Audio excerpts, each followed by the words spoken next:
ನಮ್ಮೆಲ್ಲರ ಅಡುಗೆ ಮನೆಯಲ್ಲಿ ಅಡಗಿದೆ ಆರೋಗ್ಯದ ಗುಟ್ಟು. ಖಂಡಿತವಾಗಿಯೂ ಈ ಆರೋಗ್ಯದ ಗುಟ್ಟು ತಿಳಿದವರು ಯಾವುದೇ ಕಾಯಿಲೆಗೆ ತುತ್ತಾಗುವುದಿಲ್ಲ. ಮಿಸ್ ಮಾಡದೆ ಈ ವಿಡಿಯೋನ ಪೂರ್ತಿಯಾಗಿ ನೋಡಿ. 1. ವಾರಕ್ಕೆ 2 ದಿನವಾದರೂ ಬಾರ್ಲಿಯ ಉಪಯೋಗ ಮಾಡಬೇಕು. ಇದು ಕಣ್ಣಿನ ಆರೋಗ್ಯಕ್ಕೆ ಅತ್ಯುತ್ತಮ ಔಷಧಿಯ ಗುಣ ಹೊಂದಿದೆ. 2.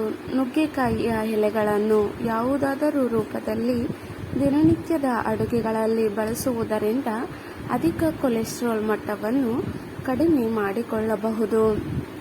3.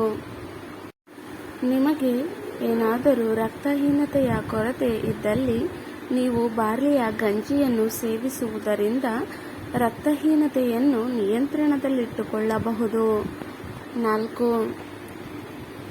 ಆದಷ್ಟು ಬೇಸಿಗೆಯಲ್ಲಿ ನಾವು ಬೆಂಡೆಕಾಯಿಯ ಸೇವನೆಯನ್ನು ಯಥೇಚ್ಛವಾಗಿ ಮಾಡಬೇಕು. ಯಾಕೆಂದರೆ ಇದು ತಂಪಾಗಿ ಮತ್ತು ಹೊಟ್ಟೆಯಲ್ಲಿ ಉರಿಯುವಂತಹ ಸಮಸ್ಯೆಯನ್ನು ಕಡಿಮೆ ಮಾಡುತ್ತದೆ ಮತ್ತು ಕಿಡ್ನಿಯ ಆರೋಗ್ಯ ಕೂಡ ಕಾಪಾಡಿಕೊಳ್ಳುತ್ತದೆ. 5. ಯಾವುದೇ ಋತುಮಾನವಾಗಿರಲಿ ನೀವು ಎಷ್ಟೇ ಶಾಂಪೂ ಟ್ರೈ ಮಾಡಿದರೂ ಕೂದಲು ಉದುರುವಿಕೆ ನಿಲ್ಲುವುದಿಲ್ಲ ಅಂತಾದರೆ ನೀವು ಸೀಗೆಕಾಯಿನ ಒಮ್ಮೆ ಟ್ರೈ ಮಾಡಿ.